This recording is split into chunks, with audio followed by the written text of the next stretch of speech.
오늘 우리에게 주신 하나님의 말씀은 창세기 25장 1절에서 2절 말씀입니다. 이후에 여호와의 말씀이 환상 중에 아브람에게 임하여 이르시되 아브람아 두려워하지 말라. 나는 내 방패여 너의 지극히 큰 상급이니라. 아브람이 이르되 주 여호와여 무엇을 내게 주시려 하나이까? 나는 자식이 없사오니 나의 상속자는 이 다메섹 사람 엘리에셀이니이다.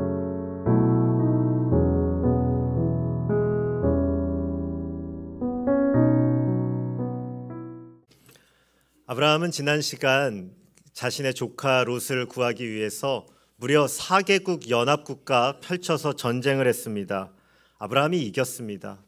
그러나 그 이긴 것은 아브라함이 잘나서 이긴 것은 아니었습니다. 하나님이 이기게 해주셨다는 것을 아브라함은 살렘 왕 멜기세덱을 만난 자리에서 깨닫게 되었죠. 성도님들, 4개 연합국과 맞서서 비록 318명의 병사가 있었지만 이긴다는 것은 쉬운 일이 아니었습니다. 이 전쟁이 끝난 이후에 아브라함은 어떤 마음들을 가지게 되었는가? 오늘 우리가 1절부터 6절 말씀을 제가 보려고 하는데요. 3절부터 6절을 제가 또 이어서 읽겠습니다. 아브라함이 또 이르되 주께서 내게 씨를 주지 아니하셨으니 내 집에서 길린 자가 내 상속자가 될 것이니이다.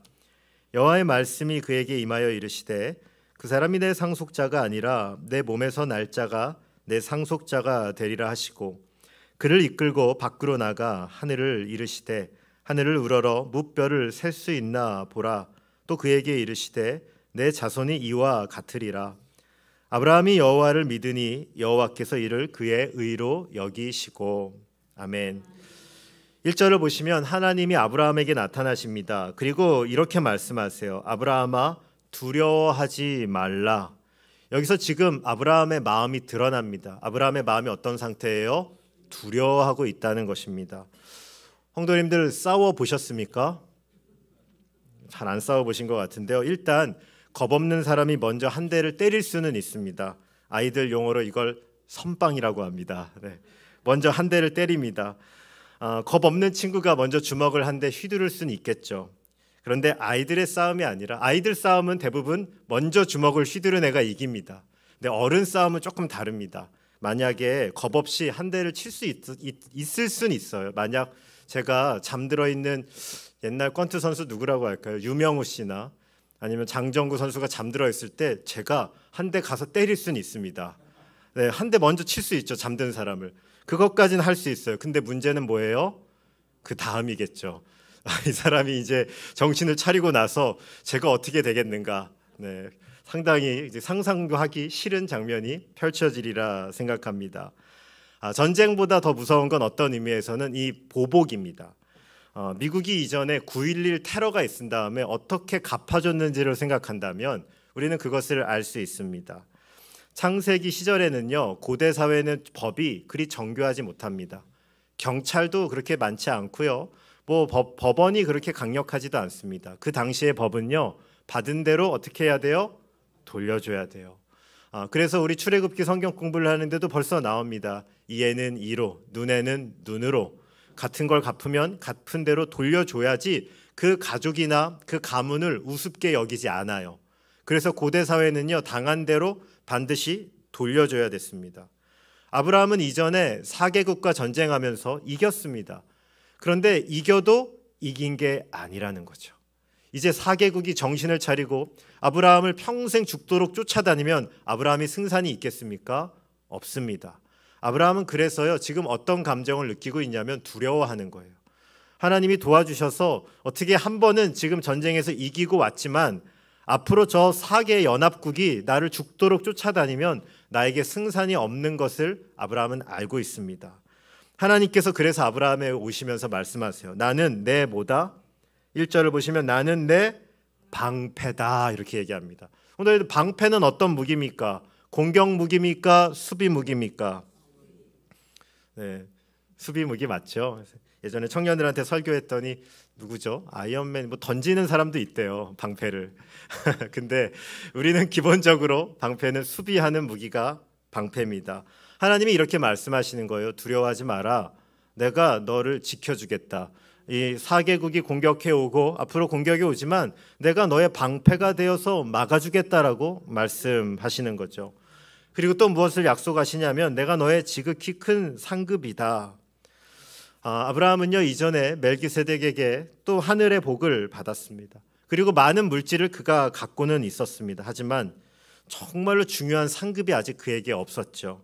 그래서 아브라함은 2절에 이렇게 얘기합니다. 하나님, 나는 상급이 무엇입니까? 나에게는 지금 자식이 없습니다. 저는 지금 혼자입니다. 그리고 3절은 이렇게 얘기하죠. 주께서 내게 씨를 주시지 아니했으니 지금 우리 집에서 이렇게 일하고 있는 엘리에셀이라는 그 하인이라고 말할까요? 우리 집에서 일하는 사람이 내 상속자가 될 겁니다. 나는 지금 자식이 없어요 라는 말을 하고 있죠. 하나님께서 이런 아브라함에게 의미심장한 말씀을 주십니다. 4절을 보시면 그 사람이 아니고 네 집에서 일하는 엘리에셀이 아니라 네 몸에서 날 자가 너의 상속자가 될 거다. 아브라함아, 너의 몸에서 자녀를 내가 줄 거다라고 얘기합니다. 그리고 밖에 나가 별을 봐라. 네 자손이 그와 같을 것이다 라고 말씀을 주시죠. 오늘 아브라함은요 이 하나님의 약속을 믿음으로 받습니다. 이것이 굉장히 중요합니다. 하나님의 언약을 그가 믿음으로 받아요. 그래서 6절을 보시면 아브라함이 여호와를 믿으니 여호와께서 이를 그의 의로 여기시고, 여기 믿음이 드러납니다. 믿음은요 하나님의 말씀을 있는 그대로 받아들이는 것이죠. 하나님의 말씀을 이루어질 것으로 알고 내가 받는 것입니다. 오늘은 그러나 이 믿음 쉬운 거 아닙니다. 지금 오늘 창세기 이 15장 말씀은 처음 하나님이 아브라함을 불렀던 창세기 12장으로부터는 대략 10년의 시간이 지난 시기입니다. 성도님들, 인생 걸고요 하나님 10년 정도 믿었으면 인생이 좀 좋게 바뀌어야 되지 않으시겠어요? 어떠세요? 10년 정도 예수님 믿고 온전히 주님을 따랐는데 내 안에 별로 잡히는 게 없어. 내 인생에 자녀도 없고 아직 인생이 막막하다면 얼마나 어렵겠습니까? 근데 아브라함은요 그 하나님의 말씀을 오늘 믿고 있습니다. 10년토록 아직 손에 잡히는 것은 없지만 하나님께서 주실 그 말씀을 믿고 신뢰하고 있습니다. 이런 믿음 앞에 하나님께서 한 가지 의식을 오늘 체결하십니다. 7절부터 11절 말씀도 제가 한번 읽어보겠습니다. 또 그에게 이르시되 나는 이 땅을 내게 주어 소유를 삼게 하려고 너를 갈대아인의 우르에서 이끌어낸 여호와니라. 그가 이르되 주 여호와여, 내가 이 땅을 소유로 받을 것을 무엇으로 알리이까? 여호와께서 그에게 이르시되 나를 위하여 3년 된 암소와 3년 된 암염소와 3년 된 수장과 산비둘기와 집비둘기 새끼를 가져올지니라. 아브라함이 그 모든 것을 가져다가 그 중간을 쪼개고 그 쪼갠 것을 마주대하여 놓고 그 새는 쪼개지 아니하였으며 솔개가 그 사체 위에 내릴 때에는 아브라함이 쫓았더라. 아브라함이요 하나님께 묻는 거예요. 내가 이 땅을 받을 것을 어떻게 압니까? 자손은 태어난다고 말씀하셨는데 이 언약의 땅 정말 나에게 주어집니까? 사실 이 질문은요 질문이 아니라 잘 보시면 요청에 가까운 겁니다. 우리 아들이 저한테 이렇게 묻는다면 어떻게 생각하십니까? 아버지, 저에게 로봇 사주신다고 한 걸 제가 어떻게 압니까? 이렇게 물으면요 뭐 하는 거예요? 뭐 달라고요? 확실히 증거를 달라. 뭐 결제를 해서 보여주던지, 뭐 배송이 이루어지고 있다는 증거를 달라라고 요청하는 거 아니겠습니까? 근데 하나님께서 오늘 이 아브라함의 요청을 받아주십니다. 혼내거나 내치지 않고 언약식을 하자라고 이 계약을 체결하시는데 3년 된 것들을 불러요. 암소, 염소, 그리고 순양, 산비둘기를 데려오라고 합니다. 왜 3년 된 것을 요구했을까요? 자료를 찾아보니까 일반적으로 3년 차가 되면 짐승이 가장 왕성하고 이 건강한 나이라고 하네요. 우리나라 이 동물들은 3년 전에 다 대부분 끝나는데 한 3년 정도가 됐을 때 동물이 가장 건강한 시기라고 합니다. 그리고 그것들을 가져와서 다 쪼개요. 둘로 쪼갠 다음에 양쪽에 놓습니다. 새는 작아서 쪼개지 않고 양 옆에 배치하고 있죠. 사진을 한번 그림을 가져와 봤는데요.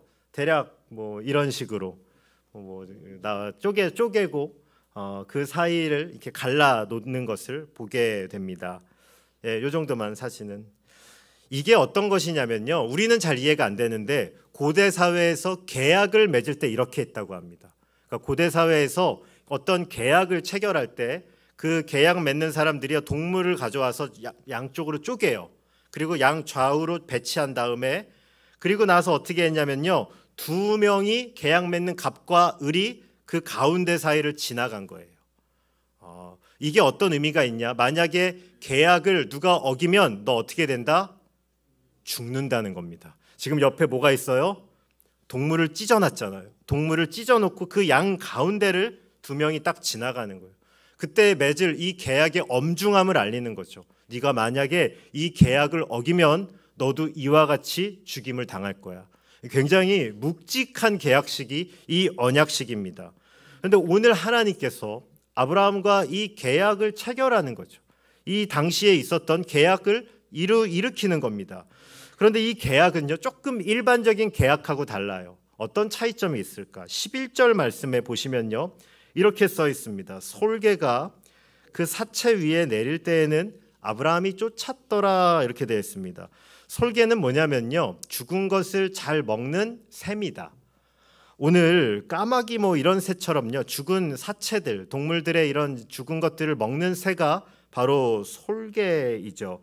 오늘 솔개가 와서 그 사체를 먹었다라는 말은요, 지금 하나님이 아브라함에게 계약을 맺고 나서 바로 오신 걸까요? 아니면 한참 걸리신 걸까요?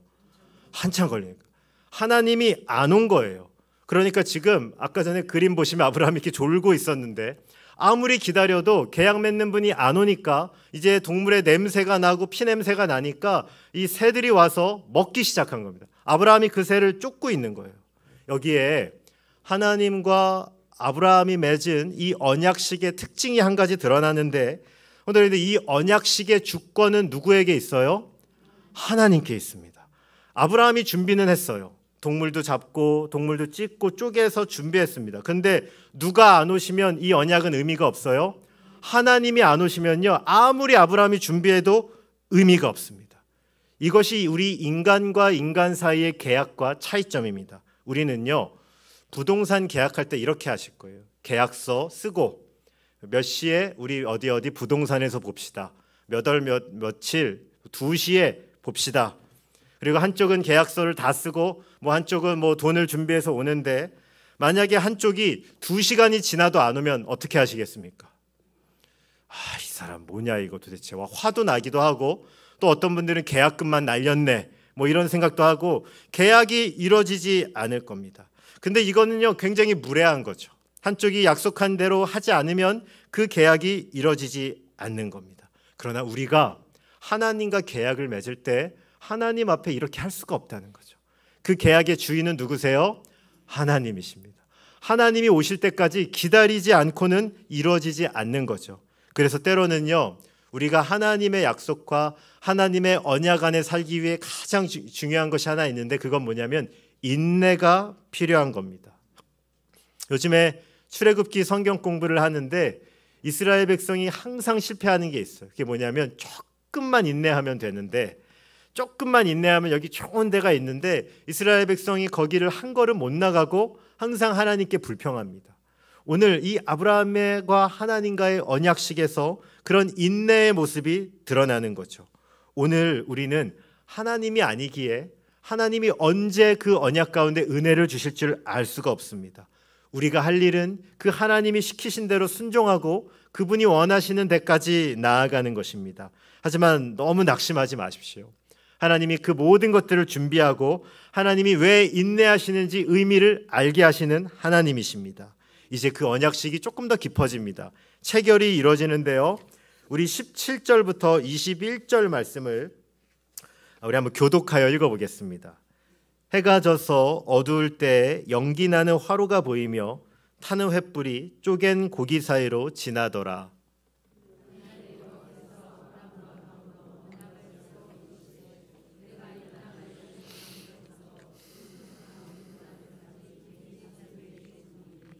곧 겐 족속과 그니스 족속과 감몬 족속과 아모리 족속과 가나안 족속과 기르가스 족속과 여부스 족속의 땅이니라 하셨더라. 아멘. 여기 17절 언약의 핵심인데 하나님이 언약에 오시고 땅을 주시겠다라고 말씀하십니다. 그리고 언약이 이제 성립이 되려고 합니다. 근데 아까 전에 첫 번째 특징이 뭐냐면 이 언약식의 주도권은 누구에게 있었어요? 하나님께 있었죠. 아브라함이 준비해도 하나님이 안 오시면 이 언약은 진행이 안 되는 거예요. 그런데 그럼 이렇게 얘기할 거예요. 아니 목사님, 우리 손해보는 거 아니에요?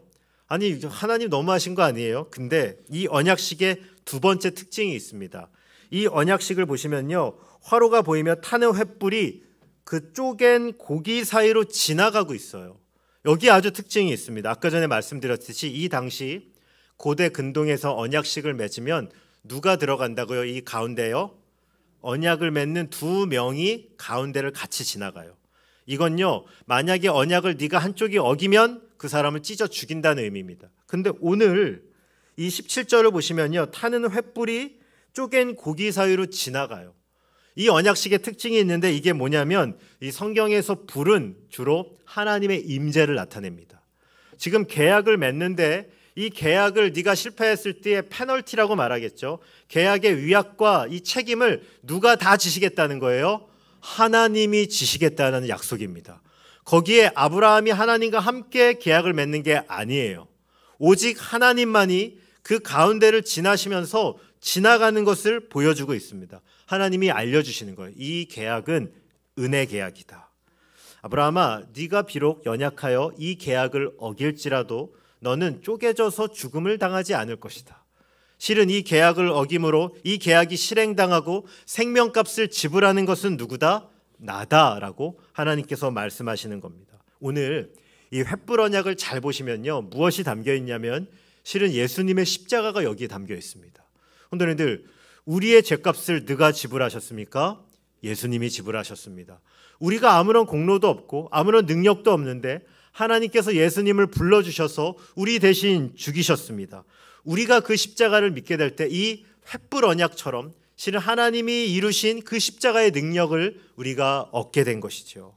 오늘 이 언약 시간에 담겨있는 복음의 중요한 원리는 무엇인가? 주 안에 사랑하는 성도님들, 모든 인간이 갖고 있는 가장 큰 문제 중에 하나는 바로 공로주의입니다. 이 공로주의란 말은 뭐냐면 우리는요, 내 열심을 사랑합니다. 여기 이 모든 세상은요, 어떤 원리로 풀어지냐면 원인과 결과로 모든 걸 설명하고 싶어요. 무언가를 설명할 때 꼭 이렇게 얘기하죠. 이렇게 했더니 이런 좋은 결과가 나왔더라. 예수님을 믿었더니 우리가 구원을 얻었더라. 이것 틀린 말 같습니까? 옳은 말입니까? 예수님을 믿었더니 구원을 얻었더라. 틀린 말입니까? 옳은 말입니까? 옳은 말이죠. 근데 여기서 우리가 착각하는 것이 있어요. 예수님을 믿었더니 이 지점에서 우리는요, 하나님께서 은혜로 나를 불러주셨다는 걸 자꾸 놓쳐요. 예수님을 믿었더니 여기에요, 내 노력과 내 열심과 내 공로와 내 자랑이 다 묻어져 있어요. 내가 예수님을 열심히 믿었더니 내가 이렇게 구원을 얻었고 내 삶이 잘 풀리게 되었더라라고 말할 때가 많습니다. 믿음이요, 만약에 내가 노력해서 얻은 것이라면 우리가 교만해질 가능성이 굉장히 높습니다. 왜냐하면 예수님을 믿지 않는 사람들을 보면서 이런 마음을 갖게 될 수 있어요. 나는 열심히 노력해서 복음을 믿었는데, 나는 열심히 노력해서 예수님을 얻었는데 당신은 왜 예수님을 믿지 않죠? 당신은 왜 노력하지 않죠? 오늘 창세기 15장에 아브라함이 믿음이 강했다는 것을 보여주는 것이 아닙니다. 오늘 아브라함이 율법을 잘 지켜서 하나님이 그에게 오신 것이 아닙니다. 두렵고 떨고 있던 아브라함을 하나님이 부르셔서 그에게 계약을 맺게 하십니다. 하나님이 어떻게 일하셨는가? 아브라함이 무언가를 잘해서 하나님이 오신 것이 아니고요, 오히려 반대로 계속적으로 언약을 떠나는 아브라함을 향해 하나님이 그를 불러주시고 하나님이 계약을 맺게 하신다는 것입니다. 오늘 하나님께서 왜 아브라함을 인내하게 하셨는지 아십니까? 하나님께서 오늘 아브라함을 인내하게 하신 가장 중요한 이유는 아브라함을 항복하게 하신 겁니다. 하나님, 제 힘으로는 도저히 할 수 없습니다. 이 언약식 하나님이 오시지 않으면 진행되지 않고 이 계약도 하나님이 이루어지지 않으면 이루어질 수가 없습니다. 하나님은 아브라함이 얼마나 탁월하냐가 아니고요, 하나님 앞에 얼마나 자기 자신을 내어놓느냐, 이것을 그동안 기다린 겁니다. 때로는 믿기 위해 우리는 자존심을 내려놔야 될 때도 있죠. 오늘 이 언약식은 하나님 앞에 아브라함이 자신의 자존심과 자신의 것을 다 내려놓고 하나님이 아니시면 답이 없습니다, 이걸 고백하게 만드는 자리였다는 거죠. 때로는 하나님께서 아브라함이 항복할 때 기다렸던 것처럼 우리 인생에도 그렇게 기다리실 때가 있습니다. 우리가 내 힘과 내 능력으로 할 수 있다는 것을 다 내려놓고 하나님이 아니시면 이루어질 수 없다는 것을 기다리고 그 고백을 하나님이 듣길 원하신다는 거죠. 살다 보면 때로는 은혜를 강하게 받는 분들이 계십니다. 너무 귀한 일이죠. 목회자로서는 그런 분들을 볼 때 감격이 있습니다. 그러나 한편으로는 조금 겁날 때도 있어요. 왜냐하면 하나님이 주신 은혜가 클 때 때로는 그 감정이 사라질 때 시험에 빠질 때도 있어요. 왜냐하면 나는 이렇게 하는데 왜 저 사람은 안 할까, 이런 마음을 가질 때도 있고요. 또 때로는 나는 이렇게 잘 섬기니까 얼마나 괜찮은 사람인데 라는 교만이 내 안에 찾아올 때도 있습니다. 오늘 하나님께서 아브라함에게 오시면서 인간적으로 가질 수 있는 그 교만과 자기의 열심을 완전히 꺾어보십니다. 오늘 이 말씀이요, 로마서에 설명되어 있다는 거 알고 계십니까? 로마서 4장을 보시면요, 오늘 아브라함의 이 믿음에 대해서 이렇게 설명합니다. 13절부터 16절 말씀을 제가 한번 읽어보겠습니다. 로마서 4장 13절로 16절입니다. 아브라함이나 그 후손에게 세상의 상속자가 되리라고 하신 언약은 율법으로 말미암은 것이 아니요 오직 믿음의 의로 말미암은 것이니라. 만일 율법에 속한 자들이 상속자이면 믿음은 헛것이 되고 약속은 파기되었느니라. 율법은 진노를 이루게 하나니 율법이 없는 곳에는 범법도 없느니라. 그러므로 상속자가 되는 그것이 은혜에 속하기 위하여 믿음으로 되나니 이는 그 약속을 그 모든 후손에게 굳게 하려 하심이라. 율법에 속한 자에게 뿐만 아니라 아브라함의 믿음에 속한 자에게도 그러하니 아브라함은 우리 모든 사람의 조상이라. 아멘. 오늘 로마서 4장은요 이렇게 설명합니다. 아브라함이 후손이 상속자가 되는 언약은 율법이 아니라 무엇을 통해 이루어졌다고요? 오직 믿음으로 이루어졌다는 것입니다. 이 말은 아브라함이 자손이 태어나는 이 일은 아브라함의 노력이나 아브라함의 탁월함이 아니고요, 하나님이 하시겠다라는 약속을 믿었다는 것입니다. 율법으로 무언가를 얻어내려고 하면 그게 자기 공로요, 내 노력입니다. 이걸 뭐라고 말하냐면 인과율이라고 합니다. 내가 이렇게 열심히 했으니 나에게 이렇게 해주십시오. 여러분들, 하나님과 우리의 관계가 인과율이 돼서는 안 됩니다. 하나님, 내가 이렇게 열심히 봉사했으니 하나님 나에게 이렇게 해주셔야죠. 하나님께서는 우리에게 이걸 기대하는 것이 아닙니다. 믿음은요, 내가 원인이 없는데, 내가 한 것이 아무것도 없는데도 하나님이 내 삶에 무엇을 해주셨다는 것을 알게 되는 것입니다. 내 힘으로 한 것이 아닙니다. 성도님들, 내 힘으로 한 것이 아니고 내 노력이 한 것이 아닌데 눈을 보고 다시 돌아봤더니 하나님이 내 삶 가운데 이뤄주신 그분의 손길과 그분의 그 임재를 우리가 경험하게 되는 것이죠. 그걸 뭐라고 얘기하냐면요, 은혜라고 말합니다. 아니, 돌아봤더니 내가 무언가 열심히 살아왔다고 생각했는데 하나님의 손길이 아니고서는 설명이 안 된다는 것이죠. 오늘 아브라함은요, 그 하나님의 은혜를 믿은 것입니다. 내가 10년 동안 열심히 수고했지, 아니 내가 75세에 10년 동안 믿음으로 열심히 살았지, 난 얼마나 대단해, 이게 아니고요, 아브라함이 믿음으로 걷고 이제 10년이 지났는데 돌아봤더니 내가 한 게 아무것도 없다는 걸 알게 된 거예요. 그런데 이게 믿음을 경험한 성도님들의 간증이더라고요. 아니, 돌아봤더니 열심히 산 거 맞죠, 믿음으로 순종한 거 맞죠, 근데 그래도 돌아봤더니 내가 한 건 하나도 없어요. 하나님이 지금까지 내 삶을 붙잡아 주셨고 건져주셨고 나를 놓치지 않으셨기에 내가 여기 있다는 것을 믿음으로 보게 된 거죠. 그래서 로마서 4장은요 이렇게 또 설명합니다. 23절과 25절, 아브라함의 이 믿음이 왜 중요하냐? 이것을 로마서는 이렇게 가르쳐 줍니다. 그에게 의로 여겨졌다 기록된 것은 아브라함만을 위한 것이 아니요 의로 여기심을 받을 우리도 위함이니 곧 예수 우리 주를 죽은 자 가운데서 살리신 이를 믿는 자니라. 예수는 우리가 범죄한 것 때문에 내줌이 되고 또한 우리를 의롭다 하시기 위하여 살아나셨느니라. 아멘. 오늘 창세기에 아브라함에게 의로움을 주신 것은 아브라함만을 위한 것이 아니랍니다. 누구를 위해서? 24절을 보시면 우리를 위한 것이래요. 아브라함의 믿음이 중요한 이유는요, 그 아브라함의 믿음이 우리의 모델이 되는 것입니다. 아브라함의 이 믿음은요, 오늘 우리가 누구를 믿는 모델이 되어 예수 그리스도를 믿는 모델이자 우리의 믿음이 어떠해야 될지를 하나님이 알려주시는 겁니다. 왜 예수님이 십자가에 죽으셨습니까? 우리가 우리의 죄의 문제를 해결할 수 없기에, 우리의 모든 죄의 대가를 하나님께서 예수님께 지우게 하셨습니다. 우리의 범죄로 인하여 예수님을 내어주셨습니다. 그리고 그 예수님을 하나님이 살리셨습니다. 오늘들 예수님의 죽으심과 부활에 우리 인간의 힘으로 들어갈 수 있는 공로가 있습니까? 하나도 없습니다. 우리는 예수님을 이 땅에 보낼 수도 없고 우리의 힘으로는 예수님을 부활시킬 수도 없습니다. 그 모든 일은 누가 하신 것입니까? 하나님이 하신 것입니다. 성도님께서 만약에 이 복음이 믿어지신다면 그건 우리의 탁월함이 아닙니다. 내가 지능이 좋아서, 내가 지식이 좋아서 믿은 것도 아닙니다. 하나님께서 나에게 주신 그 은혜를 우리가 발견한 겁니다. 하나님이 내 안에 이미 넣어주신 이 믿음을, 내가 복음을 보게 된 것이죠.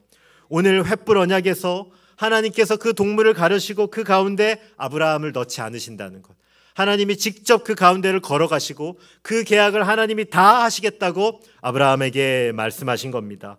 우리는 아셔야 됩니다. 내가 잘나서 복음 믿은 거 아닙니다. 하나님이 은혜를 주신 것입니다. 내가 복음을 깨달았고 내가 복음 가운데 하나님의 은혜를 발견했다면 그 모든 것은요, 하나님이 나에게 선물로 주신 것이죠. 오늘 이 복음의 전적인 은혜는요, 우리를 무엇으로 이끄느냐? 우리를 완전히 항복하게 만드는 것입니다. 오늘 복음을 제대로 깨달을 때 우리는요, 완전히 항복할 수밖에 없습니다. 에베소서는요, 이 복음을 어떻게 설명하는가? 우리 마지막 성구니까 같이 한번 읽어보면 좋겠습니다. 2장 8절부터 10절 말씀을 한번 교독하여 읽고 10절 말씀을 합독하여 읽겠습니다. 너희는 그 은혜에 의하여 믿음으로 말미암아 구원을 받았으니 이것은 너희에게서 난 것이 아니요 하나님의 선물이라.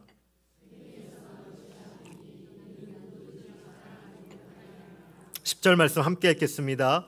우리는 그가 만드신 바라 그리스도 선한 일을 위하여 지으심을 받으신 자니 이 일은 하나님이 전에 예비하사 우리로 그 가운데서 행하게 하려 하심이니라.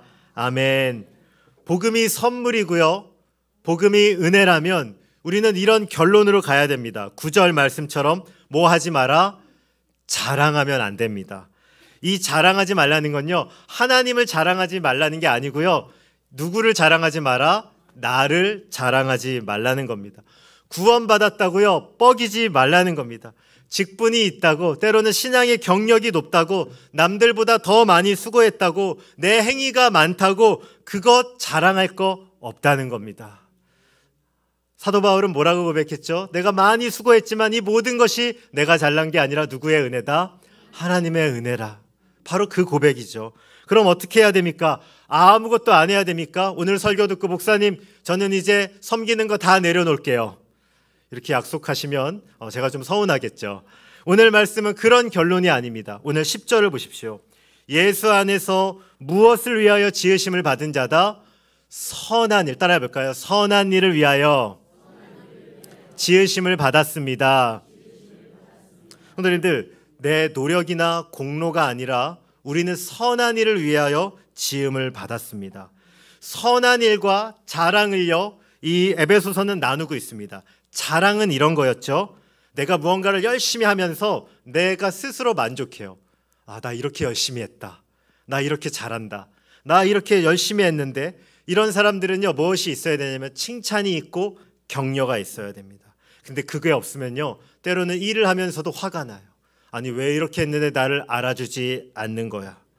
그런데 그 반대 지점에 있는 것이 있습니다. 그게 뭐냐면 선한 일이에요. 선한 일이 무엇이냐면요, 오직 하나님의 은혜만 붙잡고 주님의 은혜를 가지고 일하는 사람입니다. 그렇게 되면 우리는 금방 깨닫습니다. 뭘 하냐면요, 내 인간적인 성품으로는요, 선한 일 할 수 있어요? 못해요? 못합니다. 성도님들, 선한 일은요, 하나님의 은혜가 아니고서는 할 수가 없는 겁니다. 여기에 있는 예배하시는 성도님들 중에 무시당하는 거 좋아하시는 분 계십니까? 있으시면 한번 손을 들어서. 우리는 무시당하는 거 죽도록 싫습니다. 지는 것도 싫습니다. 그런데요, 우리가 선한 일을 하면요, 때로는 무시당할 때도 있어요. 때로는 인정 못 받을 때도 있어요. 때로는 열심히 했는데도 뒤에서 욕하는 사람들도 있어요. 그때 우리는 어떻게 하는가? 우리는 그때 깨닫게 됩니다. 이 길에, 이 선한 길의 앞에 누가 계셨다? 예수님이 계셨다는 거죠. 우리 예수님께서 십자가 지시고 그 죽음을 당하신 그 길이 바로 선한 길임을 우리는 그 자리에서 보게 됩니다. 그래서요, 우리가 믿음으로 선한 일을 행하면 행할수록 이루어지는 일이 있는데 어떻게 되냐면요, 예수님을 닮아가게 돼요. 너무너무 놀라운 일입니다. 우리가 그저 하나님이 나를 도와주시고가 아니고요, 우리가 믿음으로 선한 일을 행하게 될 때 우리 안에 어떤 일이 이루어지냐면 우리가 예수를 닮게 되는 것이지요. 오늘 하나님께서 우리를 이 선한 길의 자리로 부르고 계십니다. 하나님은 그저 우리를 뒤에서 조금 도와주시는 하나님이 아니고요, 우리가 이제 예수님이 되길 원하십니다. 우리가 이제 예수님처럼 변화되기를 원하고 계신 것입니다. 주 안에 사랑하는 성만의 모든 성도님들, 우리가 이제 예수님을 닮기 위해 우리가 가장 먼저 해야 될 일 따라해 볼까요? 항복하는 것입니다. 내 힘과 내 능력으로 할 수 있다는 그 모든 것들을 이제는 항복하시고, 하나님이 그 길을 열어주셨습니다. 하나님이 십자가로 하나님의 자녀의 길을 열어주셨습니다. 이제는 우리가 믿음으로 주님과 함께 동행하며 그 선한 일을 행하시는 그 길에 설 수 있는 모든 성도님들 되시길 주님의 이름으로 축원드립니다.